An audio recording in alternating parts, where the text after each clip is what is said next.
আসসালামু আলাইকুম, সবাইকে ইউটিউব চ্যানেলে স্বাগতম। তো হাঁস মুরগি আগেই ছাইড়া দিছি। ওই যে হাঁস তো পরে ডিম উঠাইতে মন নাই, তো এখন ডিম করে আগে উঠাবো। এই দেখেন, আমরা দেশ গ্রামের মানুষ, সবাই হাঁস মুরগি পাইলেই খাই।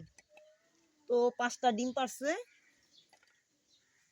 উপরে দোতলার খোয়ার তো তো দেখতাছি যে মুরগিতে ডিম আসেনি। এই দেখেন, মুরগিতে একটা ডিম পারছে, দেশি মুরগি। তো হাঁসগুলি ওই যে খাবার খাইতে আছে।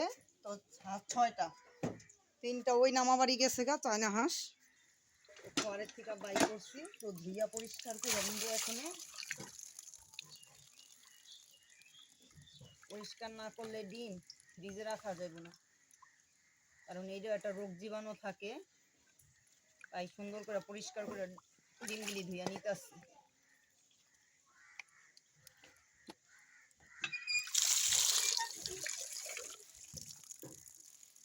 তো আমার ভিডিওটা যদি কেউ ভালো লাগে, একটা লাইক, একটা কমেন্ট, ভালো কমেন্ট করবেন, একটা সাবস্ক্রাইব করে দিবেন।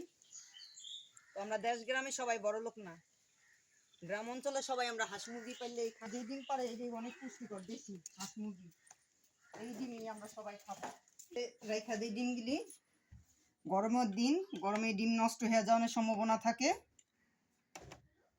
তাই ফ্রিজে রাইখা দিলাম।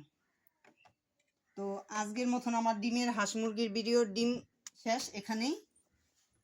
সবার যদি ভালো লাগে তাহলে একটা লাইক, কমেন্ট, শেয়ার করবেন।